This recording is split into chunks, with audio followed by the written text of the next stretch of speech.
ก็งามยำนั้น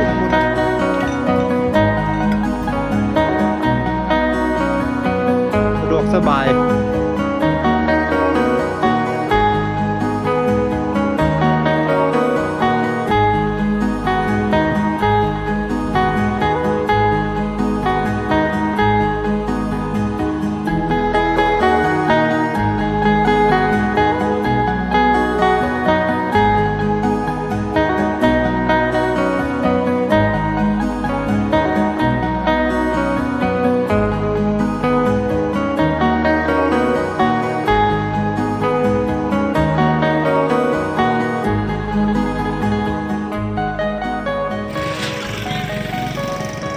สบายดีสวัสดีทุกคนตอนนี้วรัตอยู่ที่เมืองวิระบุรีแขวงสะเขตเราเป็นเมืองแห่งคนชนเผ่าผู้ไทยอาศัยอยู่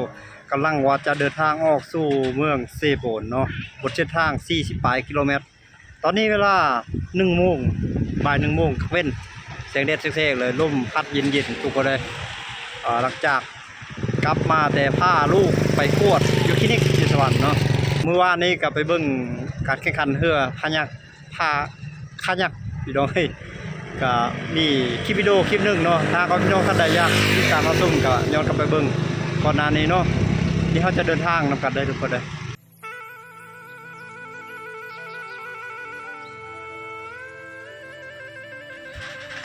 รู้สึกว่าเงียบสงบดีเนาะเพราะจุดนี้เส้นทางไปเมืองบัวละพาไปนี้ประมาณ60 กิโลเมตรข้ามภูข้ามผาไปพุ่นแหละเมืองบัวละพาแขวงขมวนเมืองที่ว่ามีน้ำตกตาดเชียงลือเข้าทางนี้แหละถ้าว่าไปจากเมืองสิโปนเนี่ยก็สิมาผ่านนี้ถ้าว่าไปทางแขวงขมวนก็สิเข้าไปทางเมืองมหาไส้บ่ไปทางเส้นนั้นพุ่นละไปทางทับนางแอ่นพุ่นละจุดนี้ฮะขายอุปกรณ์ต่างๆของห้องล่าห้องการเนาะเป็นเป็นบิ๊กอุปกรณ์ห้องล่าห้องการจุดนี้เขาเอิ้นว่าจุดห้วยเคียงจุดนี้แหละข้ามไปนี้ถือว่าไปสู่เมืองบัวละพาไปเลยน้ำมักท่วมขนาดจุดนี้ทุกคนเลยเขาเจ้าตึกสะดุ้งตึกอย่างเต็มเลยฝนตกแห้งๆนั้นน้ำท่วมแล้วขอจมมาสามารถสัญจรได้นี่ถือว่าลงเรียบร้อยแล้วเบิ่งสาบานเด็กน้อยเด็กเน็กลงมาลินน้ำลินในอย่างนี้อย่างม่วนซื่นสนุกสนานเลยไปเฮาเดินทางต่อส้มวิถีชีวิตไปตามเส้นทางบรรยากาศการเดินทางนำกันเนาะตอนนี้เดินทางมาใกล้จะฮอดหมู่บ้านเวียงแต่ว่าหมู่บ้านนี้ยังขึ้นกับเมืองวิระบุรีแขวงสะเขตเช่นเดียวกันเนาะเราสามารถแนมเห็นสายภูเขาหน่วยนั้นบักใหญ่ลูกนั้นสายภูหน่วยนั้นคือสายภูบริเวณที่มีการขุดค้นทองคำก็มีเมืองทองคำบริเวณแถวนั้นแหละทุกคนเลยที่หลายคนมักเอิ้นบ่อคำเซโปนบ่อทองเซโปนแต่ความจริงแท้มันบ่ได้แม่นของเซโปนเด้อทุกคนมันเป็นของเมืองวิระบุรีเพียงแต่ชื่อในอดีตชื่อแถวนี้นะอดีตขึ้นกับเมืองเซโปนตั้งแต่สมัยตั้งแต่ดึกดำบรรพ์พุ่นแหละตั้งแต่สมัยบูฮานพุ่นแหละทุกคนได้เดี๋ยวนี้มันเป็นเมืองวิระบุรีแหละชื่อเสียงแห่งน้ำเป็นเมืองเซโปนชื่อแต่คนที่ได้ผลประโยชน์หลายที่สุดคือเมืองวิระบุรีเด้อพี่น้องเด้อไปเฮาเดินทางกันต่อทุกคนจุดนี้โคดโค้งไปตามภูมิประเทศตามภูเขาทางฮอดเขตบ้านเวียงอะไรฮอดหมู่บ้านเวียงเมืองวิระบุรีแขวงสะเขตเนาะหมู่บ้านนี้สองฝากข้างทางเนี่ยเขาเจ้าสีขายแนวยู่แนวกินประเภทปิ้งๆย่างๆอาหารสำเร็จรูปเนาะหลายเต็มเลยเดี๋ยวเฮาก็สิไปแวะซื้อแนวอยู่แนวกินเดินทางมาใกล้จะเข้าสู่หมู่บ้านหนองกระแดงแล้วทุกคนเลยบนเส้นทางต้องผ่านขัวจมตัวนี้ขัวสะพานจมตัวนี้ฝนตกแห้งๆเบิดขึ้นนี่น้ำท่วมแล้วมื้อเช้ามาเนี่ยแจ้งมาน้ำท่วมแล้ววันนี้แต่นี่ตัวเมืองเซโปนนี่ประมาณ 3-4 จุดน้ำมักท่วมเนาะเพราะฉะนั้นนักท่องเที่ยวที่มีจุดประสงค์มาทางนี้ช่วงเราดูฝนนี่ต้องเช็คสภาพอากาศให้ดีๆก่อนจะมาท่องเที่ยวบนเส้นทางสายนี้เนาะทุกคนเนาะไปเฮาเดินทางกันต่อไปหาซอกบ่อนเย็นๆแล้วสิแวะกินข้าวเดินทางฮอดหัวบ้านของหมู่บ้านหนองกระแดงเป็นที่เรียบร้อยบ้านหนองกระแดงเมืองวิระบุรีแขวงสะเขตรถสองแถวกำลังมุ่งหน้าเข้ามารถสองแถวนี้มาแต่พุ่นแหละสะเขตพุ่นละทุกคนเลย240-50 กิโลเมตรเนาะจะนี้ไปสำหรับค่าโดยสารการ 150,000 กีบไปฮอดพุ่นฮอดสะเขตเลยไป เป็นเงินบาทไทยก็ประมาณ210บาท220บาทไทยดอลลาร์สหรัฐก็7ดอลลาร์สหรัฐเพราะว่าจะแวะกินข้าวอยู่แคมป์ทางเนาะซื้ออาหารอยู่บ้านเวียงเมื่อกี้นี้อันนี้เนื้อแห้งภาษาลาวชิ้นแห้งทั่วเลยนี่ใจ4-5 เซนนี่แหละ 15,000 กีบตัวนี้ทุกคนเลย 15,000 กีบกับ21บาท21บาทไทย 0.7 ดอลลาร์สหรัฐตัวนี้ 10,000 กีบอันนี้ 10,000 กีบนี่ก็14บาทไทยเนาะ0.5 ดอลลาร์สหรัฐมากินข้าวด้วยกันทุกคนเลยอันนี้ซื้อขนมซื้ออย่าง2 ศพเอาไปให้เด็กน้อย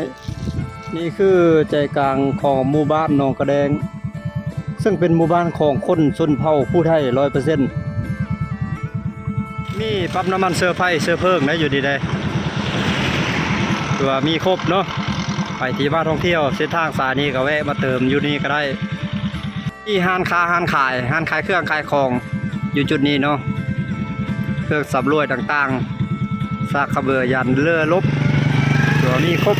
มีขนส่งอีกนี่บริษัทขนส่งรับฝากเครื่องออนไลน์ทั่วประเทศสองภาคข้างๆมีห้านขายห้านส้มแปลงรถห้านขายมือถือน้ำอยู่เบื้องนี้ส้มแปลงรถจักรรถมอเตอร์ไซค์เปลี่ยนยางเปลี่ยนอย่างอะไรต่างๆไปเฮาเดินทางต่อไปดีทุกคนเลยบนทางเฮายังอีกหลายมีป้ายกำหนดห้ามแล่นเกิน40 กิโลเมตรต่อชั่วโมงเพราะว่าเส้นทางคดโค้งไปตามภูเขามันเป็นโค้งอันตรายที่สุดวิทย์เขตสุดบ้านหนองกระแดงจะต่อใส่บ้านสุกุ่งพวกใดอยู่ข้างทางเลยเฮ็ดนานปลูกดอกไม้แปลงปลูกดอกไม้ปลูกผักบุ้งหอมซี่หอมยังหอมต้นใส่ปลูกดอกไม้ใส่น้ำประดับประดาหน้าบ้านแคมทาง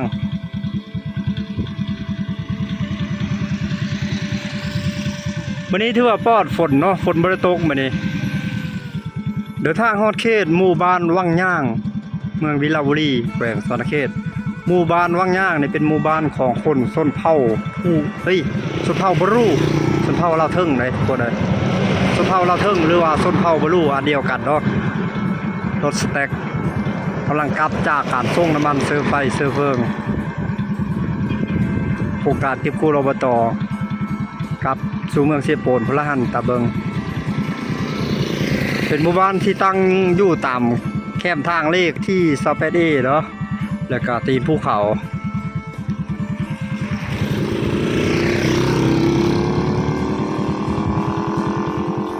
หมู่บ้านแถวนี้นี่เขามีรายรับจากการขายมันต้นมันสำปะหลังเฮ็ดให้เฮ็ดหน้าอาชีพหลักของคนชื่อแถวนี้แล้วก็อาชีพเป็นพนักงานอยู่เมืองทองคำกับพอมีรายรับสูงสมควรอยู่เนาะสังเกตเบิ่งเฮือนซ่านบ้านซองเขาเจ้าเด้มีแต่เฮือนโมเดิร์นเฮือนหยังเลยเดี๋ยวจะเดินทางต่อไปข้างหน้าเนาะติดตามเส้นทางการเดินทางไปนำกันเลยทุกคนเลยตามเส้นทางเราจะพบเห็นบรรดาพื้นสวนของเขาเจ้าเนาะอันนี้น่าจะเป็นของคนเขตบ้านซบกงอันนี้ให้เขาเจ้านี่เขากำลังใกล้จะสุกแค่ทางเลข28Aโอ้เขามาเบิ้งมุมนี้นี่อยู่ฝากวันนี้เขาจะสังเกตเห็นว่ามีหน้าพอมีใด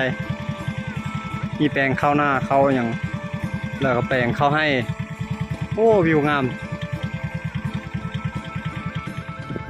แต่เขาได้เดินทางมาฮอดจุดหมู่บ้านซบกงอยู่แค่บ้านเขาเจ้าก็จะมีบ้านสวนหลังนี้นี่ตั้งอยู่โดดเดี่ยวเลยอยู่แคบหน้าแคบสวนหลังบ้านก็จะเป็นสวนมันต้นมันสำปะหลังได้พี่ดอยเกี่ยวกุ๊บอยู่น่าจะเป็นปลูกใหม่ๆปลูกปีนี้แล้วนี่ทางก็ปลูกครั้งแรกพื้นแผ่นดินบอนนะมันจะเขียวงามมาเลยแล้วชมวิวเข้าหน้าเกี่ยวกุ๊บพิตาสะอ่อนเนาะ บัดนี้อยู่ฟากมื้อนี้นี่มีแต่งัวแต่ควายเขาเจ้าแม่นบ่เขาเลี้ยงงัวเต็มเลยเห็นบ่งัวกินหญ้าโอ้สอนเขาเจ้าเนาะมีบ่เลี้ยงงัวอีกขายงัวนี่ก็ได้เงินอ่าคักๆๆวิถีชีวิตแถวนี้งัวเพิ่นประมาณ10ตัวนี่ล่ะเดินทางฮอดใจกลางของหมู่บ้านซบกงเป็นหมู่บ้านของคนชนเผ่าผู้ไทยอาศัยอยู่และปนกันกับชนเผ่าบลูหมู่บ้านนี้มีวัดแต่เพราะว่าส่วนหลายเขาเจ้านับถือศาสนาพุทธ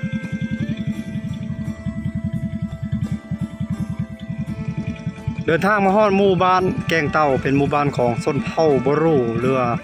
พี่น้องชนเผ่าบลูเนาะเป็นหมู่บ้านที่เงียบสงบดีคนน่าจะไปให้ไปสวนเนาะช่วงนี้เริ่มก้าวเข้าสู่ฤดูกาลพูดเข้าให้แล้วพูดเข้าให้เที่ยวเข้าหน้าเข้าดอเข้าอย่างอาชีพหลักๆของคนภายในหมู่บ้านนี่ก็คือการเฮ็ดนาเฮ็ดให้ปลูกข้าวเลี้ยงสัตว์เฮ็ดสวนค้าขายอาชีพเป็นพนักงานอยู่เมืองทองคำก็สังเกตเห็นว่าหมู่บ้านนี่จะบ่ค่อยมีมุ้งหญ้าแล้วก็ฝาไม้เหี้ยส่วนใหญ่จะเป็นเฮือนแป้นเฮือนไม้แป้นหมดบ่บอกถึงว่าเขาเจ้าค่อนข้างจะพอมีรายได้เนี่ย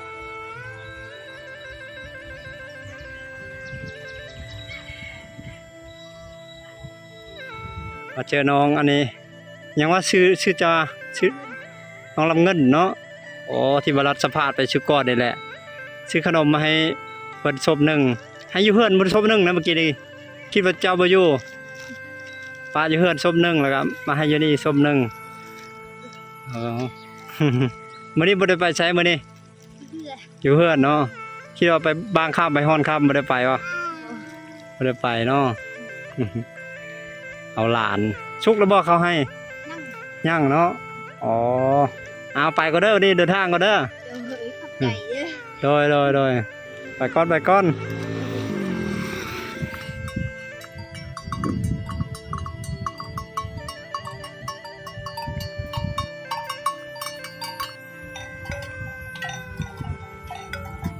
วัวลายขนาดเลย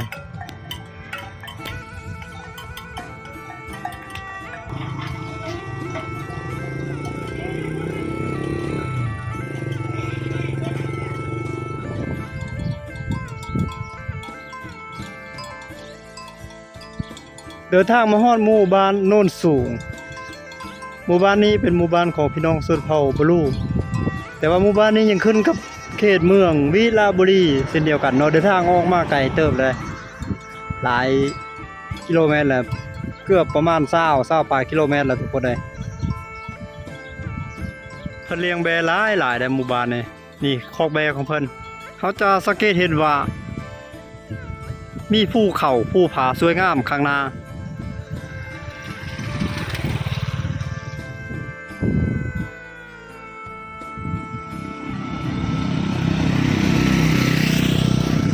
หากเจ้าคิดว่าเจ้าอยากออกไปค้นหาความเป็นธรรมชาติความเป็นดั้งเดิมของวิถีชีวิตเส้นทางสายนี้ก็เหมาะกับการมาท่องเที่ยวเลาะเบิ่งวิถีชีวิตความเป็นธรรมชาติความเป็นดั้งเดิมเช่นเดียวกันเด้อทุกคนเด้อถนนหมายเลข 28A สวรรณเขตเมืองวิลาบุรีเดินทางฮอดหมู่บ้านแกงเล็กใต้เมืองวิลาบุรีแขวงสวรรณเขตห่างจากตัวเมืองมาไกลเติบได้ประมาณ20ปลาย30กิโลเมตรพุ่นละหมู่บ้านนี้เป็นหมู่บ้านของพี่น้องชนเผ่าบลูโรงเรียนประถมสมบูรณ์บ้านแกงเล็กใต้เมืองวิลาบุรีแขวงสวรรณเขต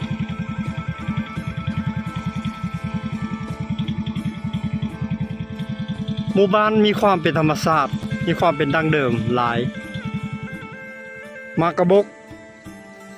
มากไม้จากธรรมชาติที่เก็บมาจากป่า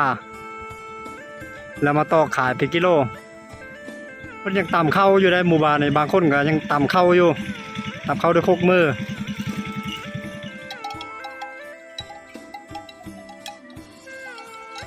ตากเข้าก็ ตากเข้าให้พูดเข้ามาเลยมาตากเองอยู่บ้าน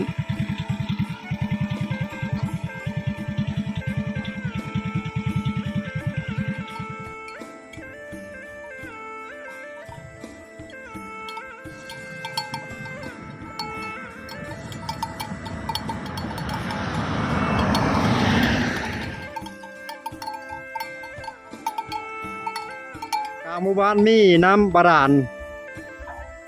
ตั้งกันทึงพักรัดเป็นประจอให้ชาวบ้านได้ใช้ได้ชมสะดวกสบายจุดนั้นเพิ่นตากเขาให้เขาหน้าว่าเขาให้แม่เขาให้เนาะพูดมาแล้วมาตากไว้อยู่เพื่อนแห้งแล้วบ่นี่แห้งเรียบร้อยเนาะ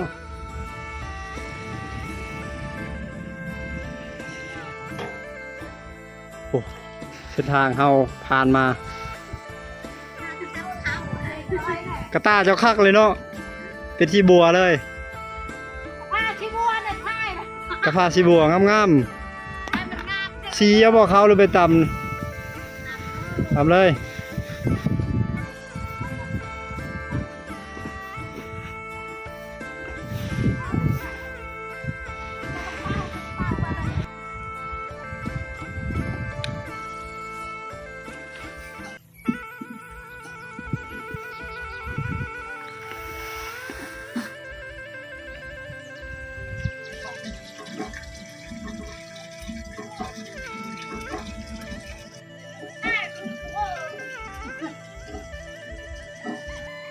หมู่บ้านแกงเล็กใต้เป็นหมู่บ้านที่มีความเป็นธรรมชาติมีความเป็นดั้งเดิมสวยงามหลายเนาะ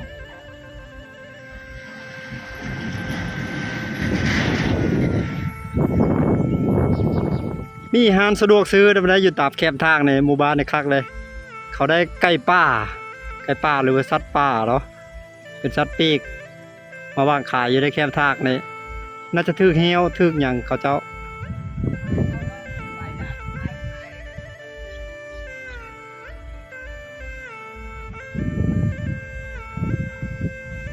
โอ้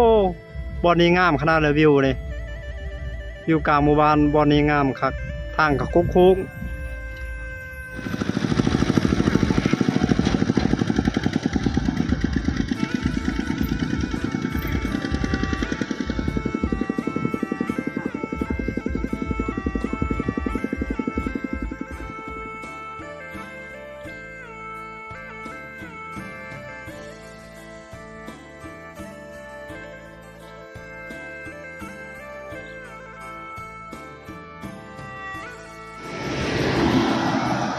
ไอ้เท้าในเรากำลังมาแต่หูดเข้าให้นี่มาไปนำตัวหนึ่งเพื่อนร่วมทาง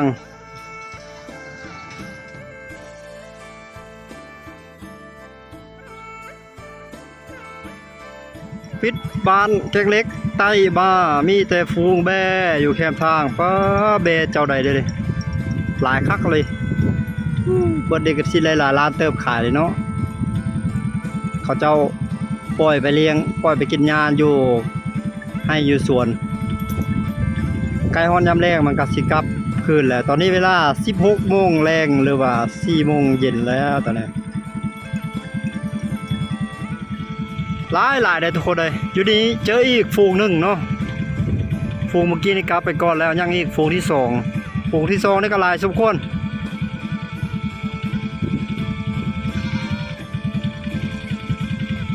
แถวนี้มีแต่เขาจะปลูกกล้วยน้ำว้าเนาะ2ฝากข้างทางนะรถบีบแกใช้ฝูงซัดเป๊กๆอยู่เดินทางฮอดหมู่บ้านแกงหลวง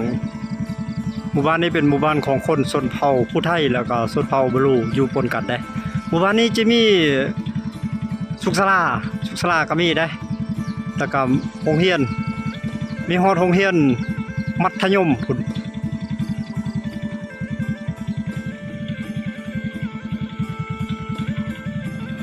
ส่วนวัดแถวนี้จะบ่ค่อยมีวัดเลยหมู่บ้านแถวนี้พี่น้อยเพราะเป็นหมู่บ้านกระแจกกระจายบ้านประชากรบ่หลายก็เลยบ่มีวัดบ่ค่อยมีวัดเนาะถ้าอยากจะใส่บุญทำบาตรถ้าอยากจะตักบาตรทำบุญก็คือไปวัดซบกง แล้วก็ไปพุ่นแหละวัดบ้านพุ่นให้พุ่นแหละจักสิมีวัดพี่น้องเอ้ยบ้านนี้นะแล้วก็วัดเมืองวิลาบุรีแล้วก็วัดเมืองสิปูนต้องเดินทางไปนี้ไกลประมาณ20กิโลเมตร30กิโลเมตรพุ่นละเอาเดินทางกันต่อบัดนี้นะทุกคนเลยจุดนี้เขาปลูกหญ้าพันธุ์งามเขียวกุ๊บอยู่เขาปลูกเลี้ยงงัวเลี้ยงควายเลี้ยงสัตว์เดินทางมาฮอดเขตหมู่บ้านน้ำมีเมืองวิลาบุรีแขวงสนเขตไกลเติบแล้วน่าจะประมาณ30กิโลเมตรแล้วออกมานี่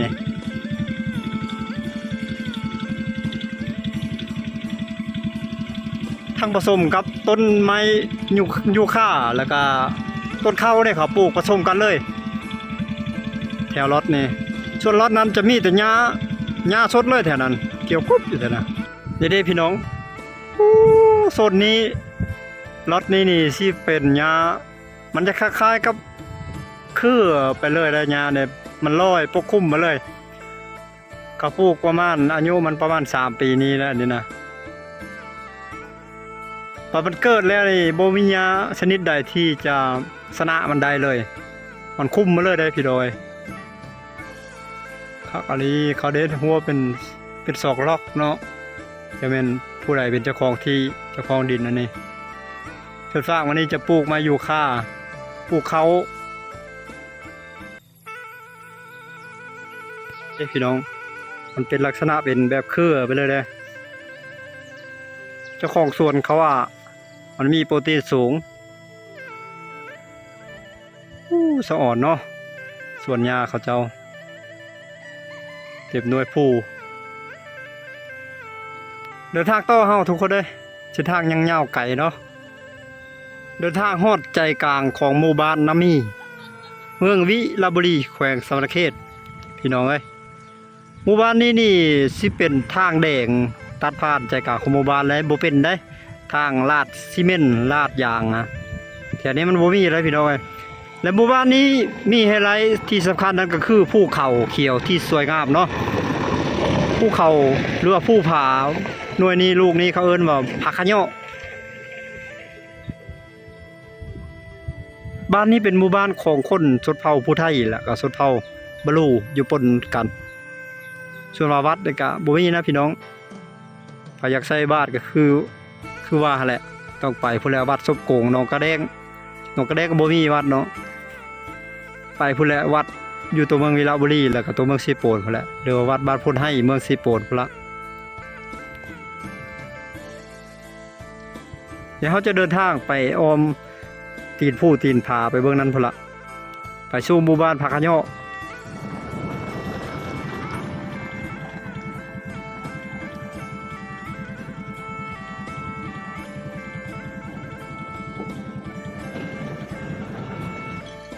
เดินทางฮอดหมู่บ้านผาขะยอหมู่บ้านนี้เป็นหมู่บ้านของคนชนเผ่าผู้ไทยเนาะบ้านจะตั้งอยู่ตามตีนผาแบบนี้แหละมีเส้นทางเลขที่สเปซตัดผ่าน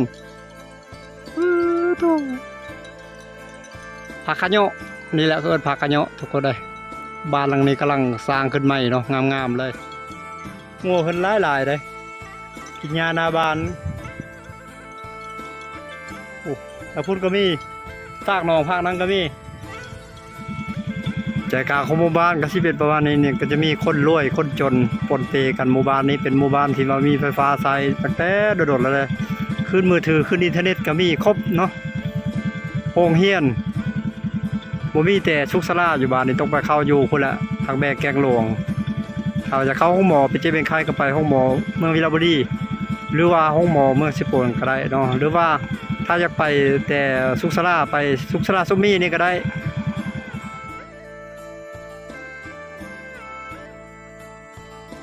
อาบน้ำเนาะ โดยแม่เพิ่นตักน้ำมาแต่บ่อาบขึ้นเฮือนเดินทางฮอดหมู่บ้านปุ้งหมู่บ้านนี้ขึ้นกับเมืองเซโปนแล้วได้ตอนนี้เฮาเหยียบแผ่นดินเมืองเซโปนแล้วเข้าสู่เขตเมืองเซโปนเรียบร้อยแล้วแต่ว่ายังอีกไกลเลยยังอีกตักเป็น20พุ่นแหละ10 ปลาย20 กิโลเมตรพุ่นละยังไกลเติบนะ แต่ว่าเฮายังสามารถแนมเห็นผาขะเยาะอยู่เช่นเก่าเนาะทุกคนเนาะหมู่บ้านจะตั้งอยู่เรียบตามตีนผู้ตีนผาเป็นหมู่บ้านของพี่น้องชนเผ่าบลูแล้วก็ผู้ไทยอยู่ปนเปกันเลยได้หมู่บ้านนี้จะเป็นหมู่บ้านที่ว่ามีไฟฟ้าเข้ามาใช้มีคลื่นอินเทอร์เน็ตมือถือเป็นที่เรียบร้อยแล้วก็มีห้านค้าห้านขายอยู่จุดนั้นห้านขายอาหารจากป่าเป็นพืชพักจากป่าจากดงเนาะเป็นบางที่เขาได้นกได้หนูเขาก็มาขายอยู่วางหันละบางห้านสะดวกซื้อแคบทางหั่นละทุกคนเลยนี่เด้พี่น้องจุดนี้คือจุดห้านสะดวกซื้อมีพักพืชอย่างต่างๆจากป่าจากดงจากหมู่บ้านที่เฮ็ดได้หาได้ผลิตได้ก็มาว่างขายอยู่จุดนี้ล่ะรถกระเที่ยวทางหลายเด้อันนี้รถขนส่งเครื่องเข้าไปเมืองทองคำเข้าหน้าแค่บ้านงามอยู่แคมทางจุดนี้เดินทางมารอบใดก็งามยำนั้นทุกคนเลยวิวงามแห้ง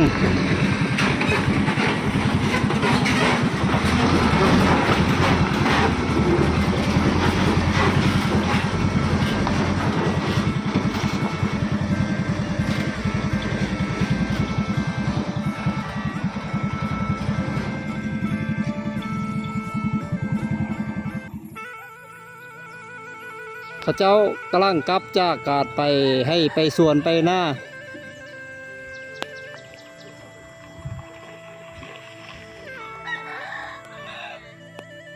เขาให้เขาหน้าซุกหรืออารามอยู่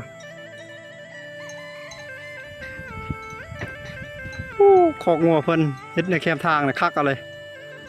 งัวลายโตเติบเนาะบรรยากาศวิถีชีวิต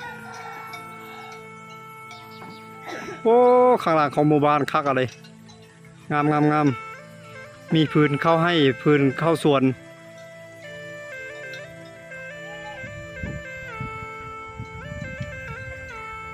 ชาวบ้านกำลังเลิกจากงานการ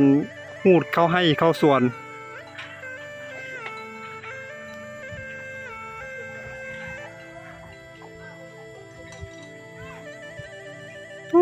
อันนี้น่าจะแม่ผู้สาวทางหลัง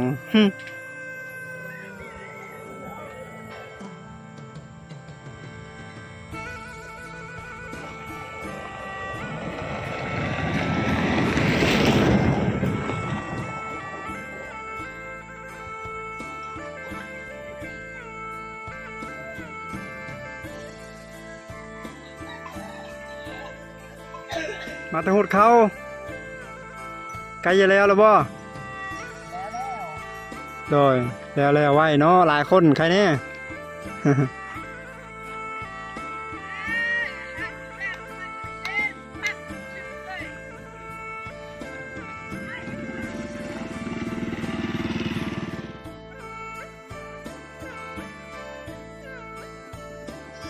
ส่วนมันต้นหรือว่า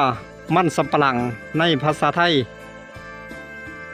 ตั้งว่าเขียวงามมาเลยใส่ปุ๋ยสูตรได้เนาะ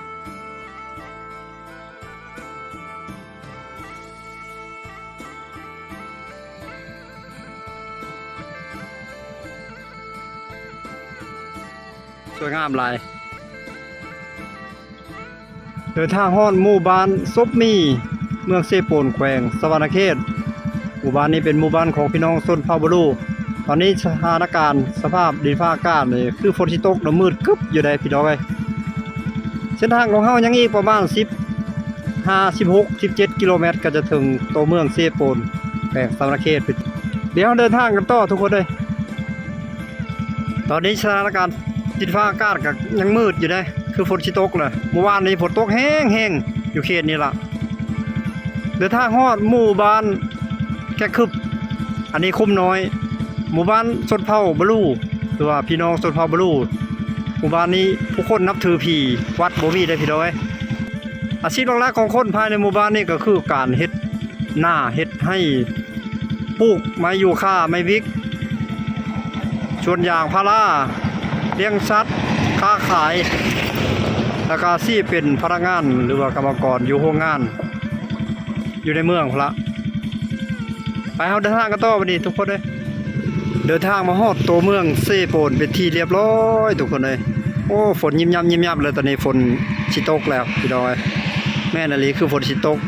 มาวันนี้แห้งตกเลยนี่ฝนยิ้มย่ำเลยบรรยากาศสองฝั่งข้างทางนี่ก็ที่มีแต่ร้านค้าร้านขายเนาะแล้วก็อยู่ฝั่งขวามือนี่กับเป็นร้านมินิมาร์ทเซโปนมินิมาร์ทหรือว่าร้านสะดวกซื้อสะดวกจ่ายเนาะทุกคนจะมีเครื่องของเนื้ออยู่แนวกินหยังต่างๆอะไรเครื่องใช้ของสอยเนาะเดี๋ยวไปเบิ่งบรรยากาศอยู่ทางหน้าตลาดเป็นจังได๋บรรยากาศหน้าตลาดเมืองเซโปนแขวงสวรรณเขตทุกคนเลยเมืองของคนชนเผ่าผู้ไทยอาศัยอยู่อย่างหลวงหลายก็สิเป็นประมาณนี้นี่เม็ดฝนก็ญาติลงมาที่นักเขาแล้วทุกคนเลยนี่บรรยากาศแม่ค้าเช้าขายแม่ค้าหมูน้อยก็กำลังจะกลับบ้านกลับเฮือนเรียบร้อยแล้วเนาะพอฝนจะตกแล้วฝนจะมาไล่เขาเจ้าแล้วแม่ค้าขายหมูน้อยหมูกี้นี่พากันฮุบเครื่องฮุบของฮุบหมูกลับไปแล้วก็บรรยากาศก็สิประมาณนี้เนาะเส้นทางการเดินทางของบรรลัเฉพาะวันนี้เนาะติดตามเส้นทางการเดินทางของบรรลัได้ในคลิปถัดไปเนาะสำหรับคลิปวิดีโอนี้ขอกล่าวคำว่าสำบายดีสวัสดีเด้อทุกคนเด้อบ๊ายบาย